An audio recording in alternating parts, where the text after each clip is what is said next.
Howdy everybody, we're back with some RPG horror stories. Let's jump right into it. Our first story is going to be from user Smiling Marauder and is titled, "All the DMs I've played with have convinced me to become a DM forever. Did it happen to you too?" I must have been unlucky, but above all, playing D&D, I found a series of DMs who convinced me to give up hope of playing as a player one day. The last unpleasant experience was a few months ago. I have been invited by friends to take the place of a player who had left the campaign. We were all happy. I love my friends in the DM, who I met in that context, said he was enthusiastic about my character and was very interested in his story. Great, you might say. I really thought I'd have fun. Then after a few sessions, I understood what my friends were complaining about. Problem that got worse and worse. We weren't the protagonists of the story, just actors standing there talking to a slew of point-and-click NPCs the DM couldn't wait to introduce to us. The worst thing was that among the players, one was a beginner, and the DM had created for him a very complicated character that he didn't know how to play. The rest of us tried to help him, to pull him into the scenes, to roleplay with them, and little by little he started to follow us, even if a little clumsily. But it was fine for us. We never wanted to exclude him. Okay, I can understand a DM being excited to show NPCs off to players, but my hope is this NPC would be fleshed out and able to interact outside of a few responses, unless they're built that way, like they're supposed to be an animatronic with 4 voice lines or something like that. Perhaps the style of the campaign these players want to play is more RP-based, or this DM is potentially more combat-oriented. It happens. Discussion should be had where constructive criticism can be openly discussed. As for giving a new player a complicated class, again, it happened. Personally, if I'm going to help a player set up their first character, I try to steer newer players away from harder to play classes, but sometimes, that player has a vision and you're just trying to get them to that vision. But if I'm building it though, I'll personally ask them, hey, do you prefer melee? Do you want to do ranged? Do you want to do magic? Like which one of those 3 do you want to do? And create something that's easier to play according to that preference, Fighter is a really good one for melee. Ranged, you could again also do a fighter. That's actually another really good one. We're going to talk magic. Warlocks aren't horribly difficult. It's very few spell slots. Though you do have to kind of learn the spell slot system, 1, 2, 3, 4, if we're talking 5e and whatnot. Personally wouldn't do wizard if as a first character. Definitely not druid or anything like that. Problem was the DM, which we used this player to justify his complaints about things that bothered him in the first place. But what on earth are these things so annoying the DM had to hide behind a player to complain to us? In his opinion, we were, quote, wasting time role-playing among ourselves instead of following his plot and his endless side quests. It kind of sounds like this DM wants to write a book or have people watch his one-man show instead of playing a collaborative storytelling adventure, but what do I know? Let me start by saying that we friends really enjoy role-playing and discovering each other's stories, but we're never very open to we're also very open to dialogue. We have also proposed a timing or moments for role-playing that were perhaps more suitable for everyone. Faced with this proposal, the DM seemed decidedly annoyed. We were sad to leave the table, and we tried everything to find a compromise, even giving him feedback on how to accommodate each other. We even wanted to organize a meeting to, quote, confront each other, but it ended with the DM yelling at one of the players to shut up and that his story would continue even without us, that no one was essential. Okay, so that just tells you right there. DM wanted to write a book. That's it. He just wants to write a book. If how this DM is playing is how you like to play, you need to go write a book. Just go write a book. For me, these situations are always unpleasant and even sad. It wasn't even the first time something like this had happened to me. So many DMs I've met have this arrogance in thinking that running a game is a powerful role that never needs to be questioned. An old DM of mine, for example, had dotted his story with NPCs that were his old PCs. And they were all always more useful and cooler than our characters. He could practically play his own plot. Okay, DMs can and should be questioned. As long as it's appropriate and polite when you're questioning them. We're all human. We're going to mess up rulings, story bits, and what we think another PC might be doing. It happens. Don't ever be mad when you're questioned as a DM, unless that person's stopping the game every 2 minutes or is being insanely rude, in which case a conversation might need to occur to tell them, hey, what the fuck? Kind of thing. Kind of sounds like OP's just running into a lot of DMs that want to write a book, or who are just little showboaty. I think that's a good way to describe it. I also admit, however, that from these experiences, I learned how many things I like and dislike. I've always tried to avoid these behaviors and remain open to reasonable feedback and discussion. I want to convince myself that all these bad experiences were not a waste of time, but a necessary training to make me a hopefully decent DM for the players who choose to play with me. I also have come to terms with the fact that I can no longer trust myself to play as a player at a DM's table. Some experiences have been even more serious than such discussions, like when I was refused an X card because the DM was bullying everybody. I'm not sure what an X card is. If you do, comment below. I always invest so much love and hope in the characters I create, and no one has ever managed to get to the end of the story. I always feel very disappointed by these experiences. Have you ever thought about it? What have your terrible experiences at the table really taught you? Has anyone decided to give up playing as a player for the same reason I did? I've had a number of bad experiences at tables. It's good to use those as learning experiences. Absolutely. Not sure why OP doesn't trust themselves. Did they say trust themselves? No, not sure why they no longer trust themselves to be a player. Perhaps that's a weird turn of phrase they said or something like that. Perhaps they're expecting too much. I don't think that's the case, though. The things they've been complaining about really aren't. If you want a campaign where RP is important, your DM can and should be able to make that happen, assuming that's like something they enjoy. If not, just find a DM that balances this better. I feel like OP here has just had some really bad luck with DMs. They just need to find one that values a good balance of RP and combat. Everybody's going to have a table that has a preference. Some people like more RP than combat. Some people prefer more combat than RP. That's perfectly okay. I like to try to find a nice little middle ground for most of my games. I have run games that are more combat focused, though. It just depends on what you're like doing. It's sometimes easier to example, I have a Delvers like campaign I run a couple times a month. That one has, oh God, is it 7 or 8 players? I think it's 7 or 8 PCs in it. And some of them are kind of new to 5e in general. So it's a little bit easier to focus a little bit less on RP and more of the exploration and combat portions of 5e than it is to like try to narrate a super long story where you're trying to divvy up spotlight time for everybody. And not everybody enjoys that. Some people want to do a little more RP and hang out and kind of like explore the world and this character they are and all that. And that's perfectly okay. You just got to tailor the campaign to what you want. Or if you have an idea for a campaign, you kind of stick to that. And if people just aren't interested, that's okay. Perhaps you run a different style campaign, that's flavored differently later on or something like that. That being said, guys, check me out on twitch.tv/vandavy. Links are down in the description. Would love it if you'd come and check me out. I stream throughout the week, play a variety of games. Very recently, we've been playing a lot of stuff from Next Fest, kind of like Midnight Walkers, Curse Companions, stuff like that. Recently gotten a Mega Bonk. That one's a ton of fun. I've been playing Cult of the Lamb. I play a whole lot of stuff. Would love to sit there and chit chat. Please, again, links are down in the description. I hope I see you all there. Alrighty, our next story is from user Flare Supply and is titled Kicked from PF2 eTable because I also play D&D. Pretty straightforward story, playing a Pathfinder 2nd Edition table at a local game store, and during session 0, the GM started just ranting about his hatred of D&D 5e. Now, I personally like both games. Shocker, I know, but whatever. I understand people can have opinions. I'm a big boy. During this, the GM kept trying to bring others into it. I mostly kept quiet since, again, I enjoy 5e and I just want to let them get it out. Well, eventually, I get more or less told I need to say my opinion and just went with the most diplomatic answer of, oh, I play both with friends. Yeah, I agree Fighter has done better here. Something kind of plain and basic. Wrong. Afterwards tells me that he is now worried since I play 5e, I'm going to try and turn this into 5e like all D&D players do. Let it go and play a real game or leave.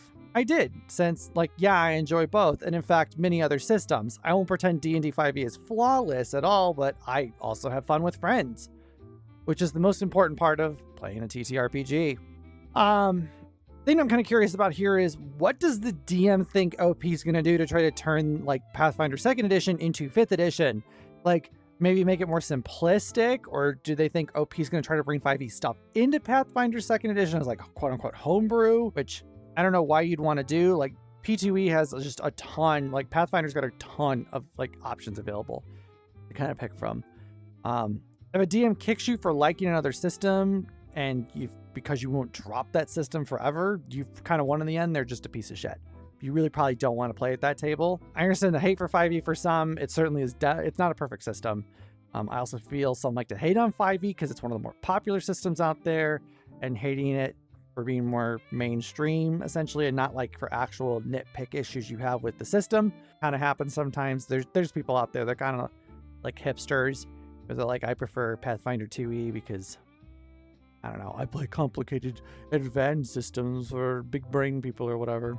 Our last story is going to be from user The Lightning Count 1 and is titled, Let's Ignore the Warnings of the Town Guard Captain, the Mayor, 5 different NPCs, a defeated and dying adventuring party, and the literal enemies themselves who warned to stay away. What could go wrong? Campaign derailment. So I pre-build my D&D worlds, populating the maps with everything and everyone that will be inhabiting what dungeon and where.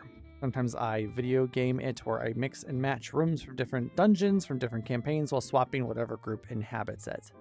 Okay, nothing wrong with recycling material. I do it sometimes. I'll reuse maps, mechanics, enemies, etc. It just makes it easier to fill in the gaps in places. You know, sometimes your party is all of a sudden like fighting somewhere and you'll be like, oh shit, I don't have a map. I'll be like, closest approximation, an open field. You're not in an open field, like you're in a barren desert, but I don't have a map in front of me for some reason. Like pretend it's a barren desert or something like that. We need a map to put minis down on or something like that.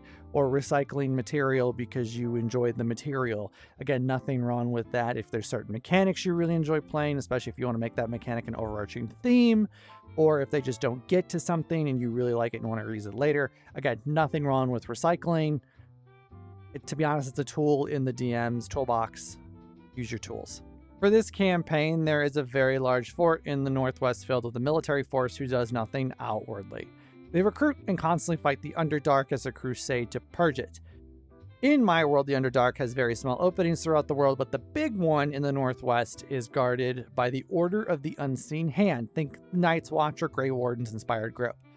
So, on their way out, the adventuring party was told by the quest giver, who was a guard captain, and the town mayor to not interfere with the Order of the Unseen Hand. Don't interrupt their activities or interrupt their crusade to the Underdark or anything like that. All right, that sounds like a solid warning. I wouldn't fuck with a massive military force either if I was a PC. I'd be like, cool, thanks DM. I ain't fucking around. While adventuring, they stated they were going to a specific dungeon near the OUH's fortress. 5 different NPCs warned them of this fort, telling them to not interfere with their work as no one has ever escaped the OUH and lived. The big warning came from the remnants of a party who failed the specific quest they were on. They said, the Order of the Unseen Hand came out of nowhere, literally nowhere. Several dimension doors opened up seemingly from nowhere and they popped out. Nearly 4 dozen well-armed soldiers. They just wanted to know why we were so close. They let Jenkins die. They offered no help to our dying comrade whatsoever. That sort of thing. All right, from the sounds of it, this group says they want to go to a dungeon near a fortress, and OP's telling them to steer clear of it. 5 to 6 warnings is quite a lot of warnings to give to a party. I assume this party does not listen, given how many warnings the DM is giving them. Like, trying to be like uber duper extra sure is what it kind of sounds like. Well, the party gets to the dungeon, and a dimension door opens before them. State your business, said a stern voice. Party leader holds up a contract. We have been hired to clear kobolds out of this lair and whatever else lurks here. The soldier simply said, see that you do, and very menacingly added, or we shall be forced to do it for you. The words came out as a threat, ominous kind of thing. He also warned them not to disturb the underground entrance to their fortress. So, 3 sessions and the party clears the dungeon out, killing an adult blue dragon in the process. While exploring, they found a portal leading to the Plane of Frost and 2 doors heavily barred with symbols of the OUH on each. All right, just making sure everybody's on track here. Just like I want to be, just like what's going on here. The party was tasked with heading to this nearby dungeon that was near this fortress, and they were told multiple times by many different people, including the group, to leave this group of people alone. Now, this sounds like more than enough warnings when you shoot 5, 6, 7 of them out. Perhaps once you got to more than 3, the party took it as the DM kind of goading them to fuck with these people. There's just sometimes players that exist like that. Let's continue and see what happens, though. You all remember the mini warnings from everyone, including the OUH themselves, to not interfere with their activities. It sounds like the DM here specifically saying, hey, you remember this. Rogue fails 4 really high-level lockpick checks, breaking his tools in the process. The wizard and artificer try their hand at getting into one of the doors, and the barbarian's arm was hurting after slamming into a metal door. 1d4 of damage. How? 1d4 of damage? Isn't that much? Okay, I feel like they're doing this, and by they, I mean the party, because they're being told not to. There are people, when you put a red button in a room and you tell them, hey, don't touch the red button, they're gonna touch the red button. They just can't help themselves. Finally, the wizard had the bright idea of using these clockwork explosive devices the artificer liked making. They are mechanically alchemist fire, but with a 10-foot square radius out of the point of the explosion. Full damage if in the square or next to the square, half damage if it's 2 or more squares away. They stack all 12 of them up near the hinges of the door and back away 15 feet. There are only so many times I can say, are you sure, before they just stop listening. Firebolt and 1 loud explosion later, the entire party takes thunder damage in the form of a sound wave and suffered a permanent -1 to all listen checks until they could get someone to heal them. That was a funny reveal to the party. Wait, why do we have a -1 on listen checks from the rogue? As you listen for any sound, the only thing you can hear is eeeeee. Everyone laughs their ass off, some of them saying mwah, mwah, mwah. So, party thinks they've gotten away with it. Only the door was unlocked from the other side and a wave of OUH soldiers came pouring through. The entire party was detained and questioned by the OUH for interfering with the OUH fortress. The party was forced into a 2-year service, and now my campaign has an Underdark side story to it, likely going to last a few months. It's an interesting punishment. The party clearly likes fucking with things because they're told not to. It isn't inherently a bad thing. It just makes for a more chaotic campaign. The DM just needs to be prepped for this. I do like the 2-year service punishment instead of just fucking killing the entire party off, because arguably a shady group of crusaders might take people kicking in their door with explosives as an aggressive action and may defend themselves aggressively. So, kudos to OP for not murdering the entire party. I asked the players if they wanted to find a way out in a believable way, but the party paladin said, my character would feel shame for this action because he believes in this noble endeavor and will gladly pay his penance to the Order of the Unseen Hand. Then he made a joke about the rogue liking drow maidens. I have nothing written for Underdark campaign. Now I have to adapt what I already wrote to match an Underdark setting. All right, to be honest, OP, welcome to more freeform D&D. It happens. I've had campaigns derail, at least temporarily, due to stuff like this. Perhaps instead of a 2-year service contract, if you don't want to take months out of your way to do this random side story, perhaps they basically get sent on a Suicide Squad-esque kind of mission here. Make them attack a drow fortress in the Underdark or something like that. If OP prefers to not have to deal with such chaos, they need to have a chat with their players. Let them know that they need to follow nudges they are given so that it's easier for you to DM. Just be open and honest with your players at a certain point. Just say like, hey, I'm glad you guys are enjoying this. I'm glad you're engaging with this, but you need to keep in mind, I only have so much written, and where I'm trying to nudge you is generally what I have written.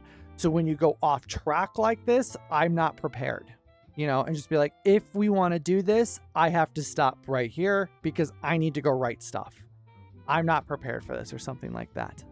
Edit. Once again, I have to edit my story because everyone likes to be all, well, CDM, you should have just deleted this section out of your map. No, I shouldn't. I make the map, it's there, and the characters know not to fuck with it.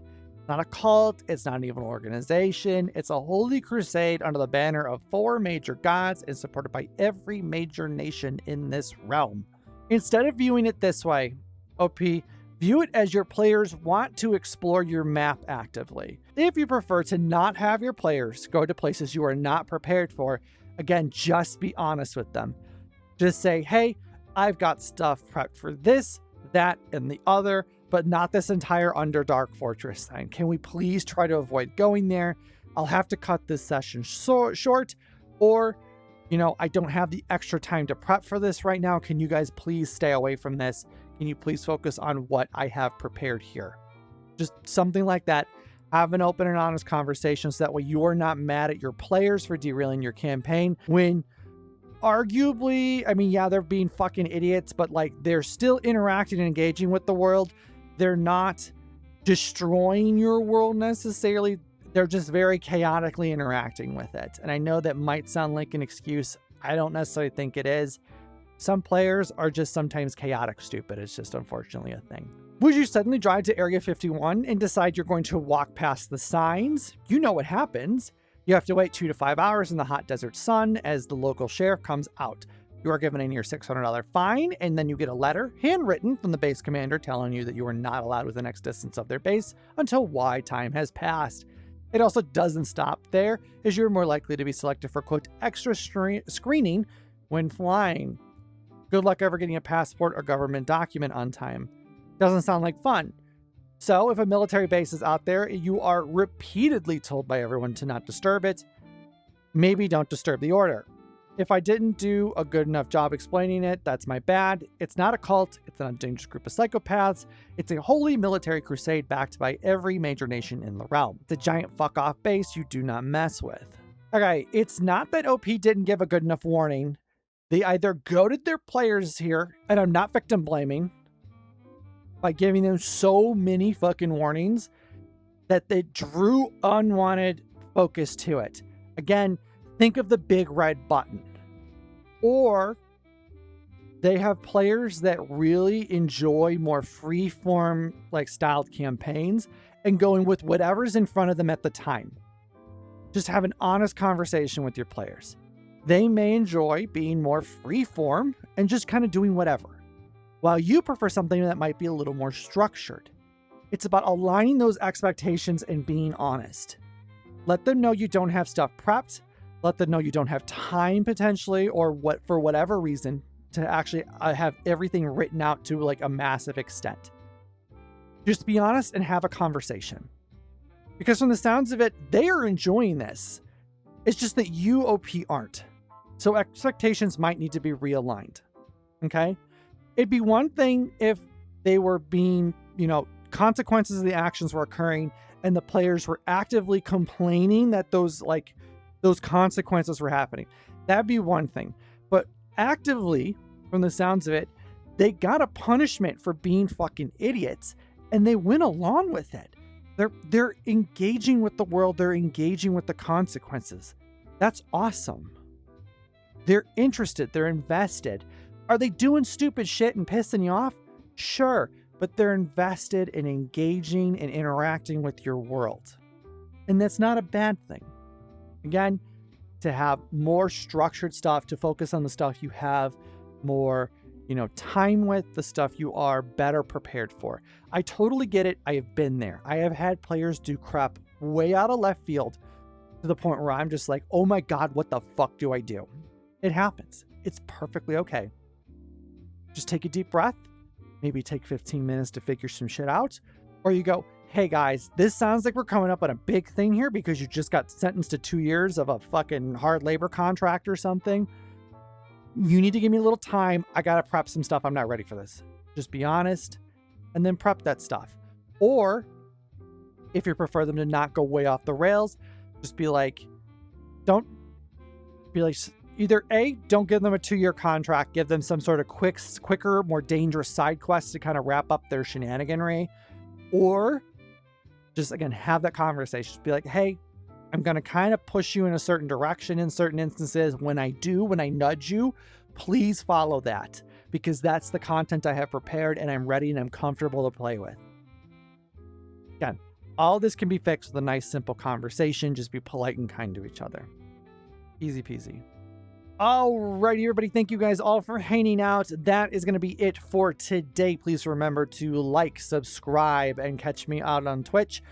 Comment down below on what your thoughts are on any of the stories we talked about here. Also, for you DMs and players too out there, what kind of campaigns do you like? Do you like something that's more RP based? Do you prefer more combat oriented?